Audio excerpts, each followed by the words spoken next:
5 vezes em que torcidas organizadas se manifestaram politicamente. Fala galera do Que História, beleza? Hoje nós vamos falar sobre futebol e política. Sim, apesar de que tem muito jogador por aí falando que não... Jogador não, né? Ex-jogador. Falando que essas duas coisas não se misturam, é mentira, tá? Hoje o assunto vai ser manifestação política por parte de torcidas organizadas. Naturalmente, isso é muito mais comum fora do país. Aqui no Brasil, a gente tem casos escassos em que as torcidas organizadas foram a manifestações e expuseram seu papel político. Em outros países, isso é bem mais comum. Na Argentina, por exemplo, a gente tem os casos das torcidas organizadas sendo utilizadas por regimes tanto na época da ditadura quanto na era da democracia, pois o seu poder de mobilização foi sempre muito importante para grupos políticos. Haja visto, por exemplo, o que fez o kirchnerismo e, mais recentemente, a eleição do Macri na Argentina.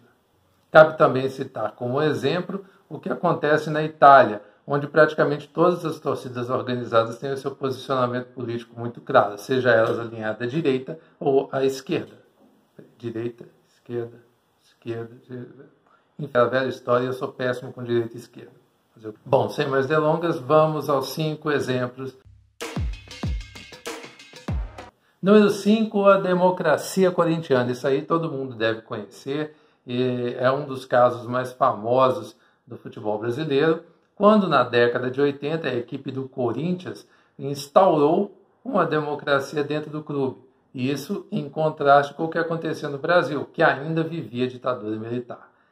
O movimento foi comandado por jogadores que tinham um engajamento político muito forte, como Sócrates, Vladimir, Casagrande, sim, o Casagrande, e o Zenon, que juntaram-se e serviram de exemplo para os outros jogadores que acabaram se mobilizando para que todas as decisões do clube fossem tomadas através de uma votação democrática, onde todos os integrantes do clube tinham o mesmo poder de voto. Ou seja, o técnico do time tinha um voto de mesmo peso do que qualquer outro funcionário da equipe. E assim eram feitas votações para a tomada de decisão de diversos âmbitos do time, indo desde a contratação de jogadores até a definição de como seria a divisão de bicho, de prêmios, e, curiosamente, o time não conquistou muitos títulos e acabou que a democracia corintiana não foi muito à frente. Porém, aquele movimento que eles fizeram, que durou mais ou menos até o ano de 84, foi um dos marcos na movimentação pelas diretas já, inclusive com jogadores e torcedores do Corinthians participando de eventos públicos em favor das diretas, inclusive shows e manifestações populares. Foi muito importante naquele momento de conscientização da importância da volta da democracia no Brasil. Número 4, o caso das torcidas do Dinamo de Zagreb e do Estrela Vermelha durante a divisão da Iugoslávia no início dos anos 90. Para quem não sabe, a Iugoslávia era um país socialista que no início dos anos 90 acabou tendo uma guerra e uma divisão interna, que gerou uma série de outros países da região dos Balcãs, como a Croácia e a Eslovênia primeiro, e depois Montenegro, Kosovo e a Bósnia. O que a gente vai trazer aqui é o papel das torcidas dos dois maiores clubes da Iugoslávia na época, a Estrela Vermelha, que representava o lado sérvio, e o Dinamo de Zagreb, que representava o lado croata. Nos plebiscitos e votações que aconteceram naquele início dos anos 90, mas principalmente em 1990 mesmo, para definir como seria a nova formatação política do país, alguns anos após a morte do ditador Tito, o que acabou acontecendo é que o Partido Croata conseguiu ganhar muitos votos na eleição e a eminência da separação e independência da Croácia em relação à Iugoslávia. Entretanto, a torcida do Estrela Vermelha era diretamente ligada ao lado sérvio, inclusive há várias correntes que defendiam o governo sérvio, a supremacia sérvia sobre o país. Já o time do Dinamo tinha uma torcida altamente atuante no pedido pela separação da Croácia em relação à Iugoslávia. Resultado, no dia 13 de maio de 1990, o pau quebrou de forma épica. Foi assim uma briga sem precedentes, uma catástrofe. Aconteceu no estádio Maksimir durante um jogo do campeonato iugoslavo daquele ano. Foi uma briga generalizada que, na verdade, chegou a começar antes mesmo do jogo. E ela era um reflexo muito do sistema político e da situação do país, que ia ter a votação justamente naquela época. Com isso, a polícia acabou reprimindo fortemente os croatas e não fez o mesmo com o lado sérvio, até porque ela estava ligada ao governo iugoslavo, que era diretamente favorável à supremacia sérvia naquele momento. Resultado, uma batalha campal, vários mortos e feridos naquele que acabou sendo um marco do início, para muitos, da guerra da Iugoslávia. Cabe dizer que os Bad Blues Boys, que difícil falar isso, sempre que coisa, quem botou isso no roteiro? Cabe dizer que os Bad Blues Boys, aí ó, consegui, que a torcida do time do Dinamo de Zagreb estava diretamente articulada com outras torcidas croatas que formaram a Irmandade Croata e que durante a guerra também fez um forte papel na defesa da autonomia croata. Inclusive tem até a imagem do Boban chutando um policial iugoslavo, que na verdade nem iugoslavo era, né? O cara era de origem bósnia. Você vê como é que o negócio era uma balbúrdia. Do outro lado, é importante citar que os Deliers, que são os torcedores do Estrela Vermelha, já tinham uma fama muito ruim por brigas e conflitos que eles promoviam nos estádios. Mas eles tiveram um grande papel também na defesa da identidade sérvia. Na verdade, muitos não queriam nem que os países que compunham a Iugoslávia se separassem. Eles gostavam até da ideia de ter uma Iugoslávia, desde que a Sérvia ficasse mandando. E um dos seus líderes acabou formando os Arkan Tigers, que foi um grupo paramilitar que lutou na guerra da Iugoslávia naqueles anos 90 e, infelizmente, né, a gente tem que citar, foi responsável por diversos crimes de guerra. E fique claro, não estamos vai estar difícil hoje, viu? Que fique claro que não estamos vilanizando aqui a torcida do Estrela. Foi apenas uma citação. Número 3, o São Paulo da Alemanha. Vamos falar sobre a torcida e desse clube maravilhoso, o maior clube da Alemanha, esse clube fantástico, clube legal, os caras são punk, são rock and roll. O time do São Paulo é diretamente ligado a uma diversidade quase infindável de causas sociais na Alemanha. Na verdade, a equipe, tanto o clube como um todo, mas principalmente a sua torcida, são um marco da politização do futebol alemão. Isso aí sem perder a competitividade, né? Apesar do time ser mais pobre que os outros, ele ainda consegue bater de frente muito com... Bater de frente eu estou até exagerando, mas ele consegue lutar dignamente, seja na primeira ou na segunda divisão. Os torcedores do São Paulo estavam diretamente ligados ao punk alemão dos anos 80 e militavam fortemente por causas antirracistas contra o neonazismo, que ainda existia e começava a se articular muito forte na Alemanha naquela época, além de outras pautas sociais, como o capitalismo selvagem.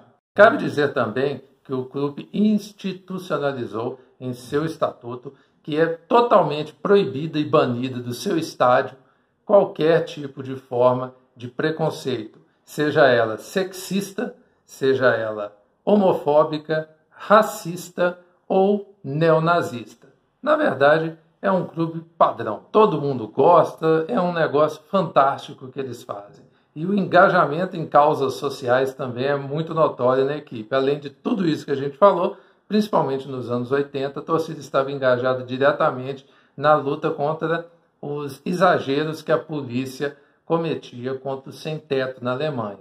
Mas aqui, nós adoramos o São Paulo. O Thiago não está aqui no vídeo, mas se ele tivesse, ele ia estar sacudindo a bandeira deles aqui freneticamente. Número 2. Chegamos à Turquia e vamos falar sobre o Trio de Ferro de Istambul. Para quem não sabe, quando a gente fala em Trio de Ferro, a gente está se referindo às 3 maiores torcidas da capital turca, que são Fenerbahçe, do Alex, esse craque fabuloso, fantástico, o maior ser humano que já jogou bola no Brasil desde dos anos 2000, esse cara, enfim, acho que exagerei, mas tem o Galatasaray do Tafarel, que é goleiro, Teta, bom goleiro, que jogou nos times aí meio esquisito, mas o Thiago não vai gostar de eu falar isso, mas tá aí. E o Besiktas, são os 3 grandes times turcos, no caso, que se uniram para protestar contra o regime, uma ditadura, que trem, né? Mas, enfim, o regime do Erdogan, que nome complicado. Agora a gente vai ter que fazer uma consulta aqui para eu falar o nome dele. Só um momento.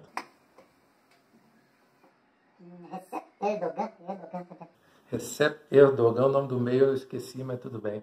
Do regime do Recep Erdogan, presidente da Turquia, é isso aí.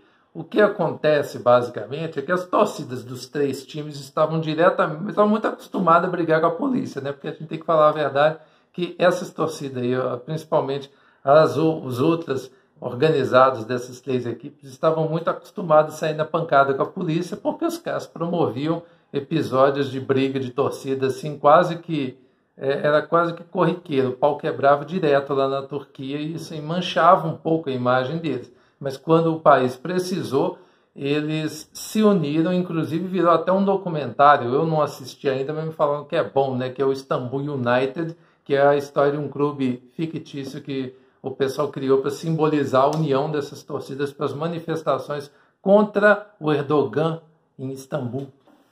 Depois que o Erdogan resolveu fechar o Parque Gezi, depois tem que checar como é que é a pronúncia correta, e a polícia começou a fazer uma repressão muito forte à oposição do Erdogan, as torcidas usaram o seu poder de mobilização para levar às ruas um enorme número de pessoas, assim como as manifestações aconteciam também dentro dos estádios, e eles foram um papel muito forte, e na verdade ainda tem sido, nessa resistência à opressão que o Erdogan realiza contra a sua oposição. Inclusive, existem outros atletas lá que também têm um papel importante, mas a gente pode tratar isso num outro vídeo, porque esse caso é um pouco mais complicado. Aqui foi só para dar uma síntese do caso de Istanbul United. Se quiserem ver o documentário, inclusive, a gente pode até botar o link aqui. Vou procurar para vocês. Número 1, chegamos talvez ao que está sendo mais famoso ultimamente, está correndo aí no WhatsApp. Aliás, gente, se vocês têm WhatsApp, vocês tomam cuidado, nem tudo que chega lá é verdade. Pega depois, entra, faz uma pesquisa, investiga um pouquinho antes de sair passando adiante, por favor. Porque, por exemplo, me falaram que as torcidas do Al-Ahly e do Zamalek teriam derrubado o Hosni Mubarak. Não é exatamente assim que aconteceu, mas o papel foi importante, mas vamos com calma. Vamos tentar simplificar. Durante a Primavera Árabe, os torcedores dos 2 maiores clubes do Egito se uniram para mobilizar as pessoas, para irem às ruas, manifestar-se e pressionar a queda do governo ditatorial do Mubarak, que na verdade foi isso que aconteceu. Isso não é pouca coisa, não. A situação no Egito é bem complicada. Depois da queda do Mubarak, teve eleição, Mohamed Morsi ganhou e um ano depois teve outro golpe militar e depuseram o governo.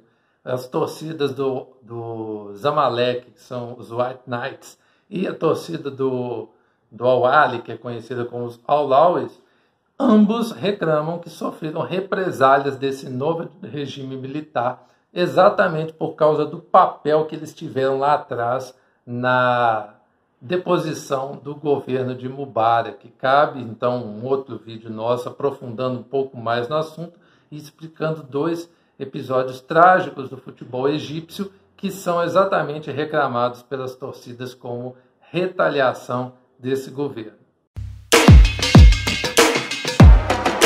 Bom, pessoal, a gente generalizou bastante aqui, foi um apanhado apenas para a gente listar esses 5 casos. Tem muito mais coisa e tem muito mais história. Se vocês quiserem que a gente aprofunde um pouco mais nesses assuntos, deixe aqui nos comentários, fale um pouco mais sobre o que você quer saber que a gente fale. A gente pode fazer uma pesquisa mais aprofundada sobre esses temas e sobre outros que estejam relacionados ao papel de torcidas na política.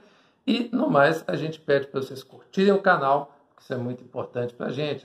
Clica aqui no sininho, que fica, eu não sei muito bem, mas o sininho está aí.